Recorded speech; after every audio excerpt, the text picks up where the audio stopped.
Good evening from Columbus, Ohio. We're at Nationwide Arena. In the hallway, as always, at Tournament Weeks. It's Wayne Viener with Bruce Posner for CBS 1300 Sports Radio in Baltimore. Well, Bruce, you called this one. You said maybe they'll put Varun Ram in as Maryland defeats Valpo. What was the final? 65-62. Basically, you had 2 foul shots by Smotret and then an NBA-type three-point play by Des Wells that punctuated the win, and it was on a rebound. He took it on the run after Lehman tried to drive, and that was that. It was a very unusual game in that Maryland only had 40 shots, Wayne. 40 shots. Think about that. 65 points on 40 shots. They were 19 for 40. Isn't bad. Not bad, although Valpo lightened it up at 20 for 56. And they go 12 for 27 from 3. But let's go back to you playing Karnak the Magnificent. We're sitting there, and the last time out, you said, you know what I do? What'd you say? I said I'd put Varun in to either try for a quick steal or to foul the ball down the wire, which is exactly what Turgeon did.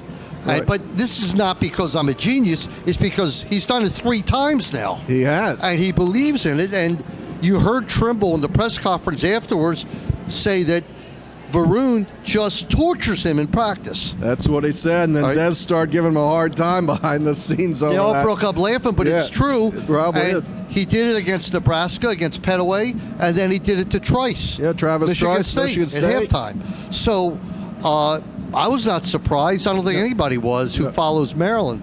But to come up with the play like that, now you tell me what you heard from Coach Bryce Drew. Oh, sure. Bryce Drew comes in. I went to that presser, and he credits Smotret with getting up on Price, who was hot from 3, number 25 for Valpo, and Smotret made him rotate the ball over to Varun's side.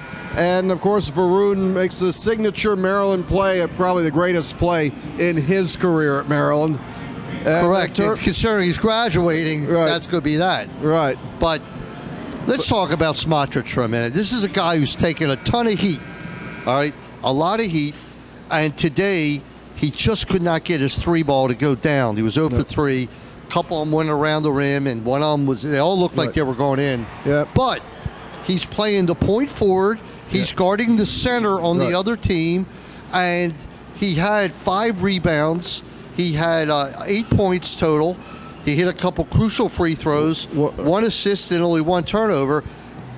In some weird way, he was a difference today. He is because, well, first of all, Dodd and Checo not adding much to the offense. And the second thing is Smotret really plays defense. You might not be able to tell. Maybe it doesn't appear that way as much on TV, but when you're there, this guy is disruptive, and he drew several fouls from Valpo when Smotret was doing the defensive rebounding. Valpo got frustrated and fouled him all the way in the backcourt. Let's give Dodd a little credit today. He had 8 points. He had 4 blocks. 4 blocks? 4 blocks. He also had a technical foul. Well, that from where we sat, that looked a little odd. I can't wait to rewatch it. You guys saw it out there at home. I don't know what happened. I got 10 texts saying that it wasn't a foul, but it was a technical. It was a technical. He stood over him and looked like he said something and got teed right up. So what stands out? We saw the West Virginia game, and right now we're doing this instead of watching Oklahoma and Albany. In the West Virginia game, they were up and down the court. They looked like an odd version of Maryland where they ran up and down the court. Ball Full court press is the difference. But I commented to you when West Virginia was up by 11 or 12, I said, they're looking real tired to me. Right. And sure enough, Buffalo came storming back and certainly had a chance to win that game. Right. And I'm not so sure if they can give Maryland 40 minutes of hell. I'm not so sure. Well, what was interesting is we sat behind both benches. We sat behind the Buffalo bench in the first game, sat behind the Maryland bench in the second game. And you said it, and I heard it. Watching Bobby Hurley coach as a shades of that Gary Williams, he was into it. Yeah, that guy was on fire on the bench. He was intense. And there goes Bryce Drew behind us. There he is on camera walking away from us. He seems like a really nice guy. Young guy. He didn't seem heartbroken over the loss, which he had every right to be. But Back to Bobby Hurley. Bobby Hurley was tough on his kids, and yet he had to keep willing them to stay in the game, and they did, and they came back. They gave a great effort, and I'm not sure who I'd rather play, to tell you the truth. I really don't know. But West Virginia looked darn good, I'll tell you that much. Well, I actually had picked Buffalo over West Virginia in my bracket that's now in tatters and shreds. How's your bracket doing? I don't know. It's certainly, half of my bracket is Iowa State. So me too. But I don't think we're the only ones. So no. I just we took it to an extreme. So you, in the press conference, the Maryland press conference, you had the first question. You congratulated the coach on his first NCAA tournament win here. Right. And then you asked him what went through his mind when he set the defense right. for the he last told, play. And I kind of said it, I kind of felt it, that he wanted Varun to foul. If he could get that clock down real low, he wanted him to foul. Right. All right, because there was a 3-point lead. Give him 2 shots, but Varun had the confidence to swipe the ball, and I didn't see the other team even argue. Right. I mean, where we were sitting today, right behind the bench, there's so much physicality to the game that to sit there and to pinpoint, one call, one play, you can't do it. No. And they're not going to make that call. No, they're just not going to make it. So, once again, live from the hallway in Columbus, Ohio at Nationwide Arena. Maryland gets the win, 65-62. We'll be back on Sunday. We don't know what time. No, we still don't know the time of the game. I think it'll be announced after these 2 games tonight because it's a doubleheader, obviously. Hey, Chris. And as always, I got to ask you, what time did you get up this morning to get here? Actually, I slept late. I got up at 4:45. Wow, I got up at 5:30. And that was it. I mean, I'm not doing it again. No. Okay. We'll see what happens. I take them one game at a time.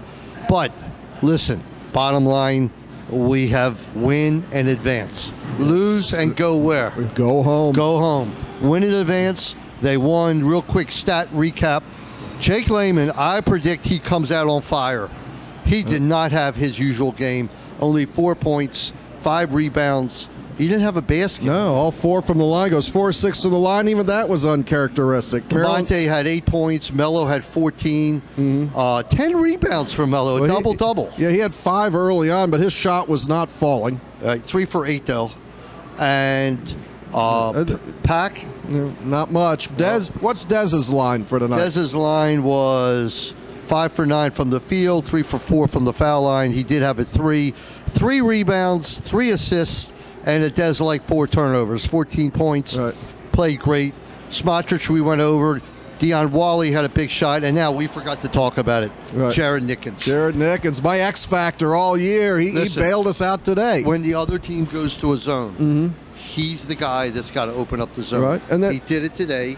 And then Deion Wiley, Turgeon gave him a lot of credit for that 1-3. When the score was tied.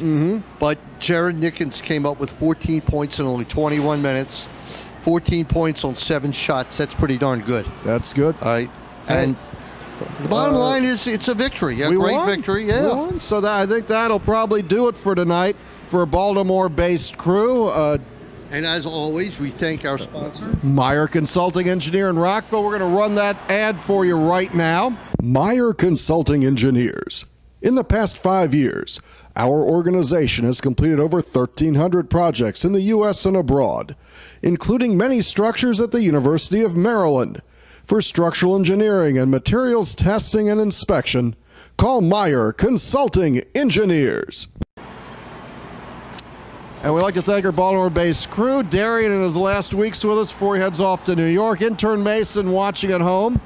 And I wonder who's winning the tournament. The bracket challenge? Yeah. I'll bring that up on Sunday on the post-game show. Right. But for Wayne Viener, Bruce Posner, Bruce, tell everybody good night. Good night, everybody. Great Maryland win, 65-62. And yes, I saw Coach Turgeon after the game, and I said these words to him.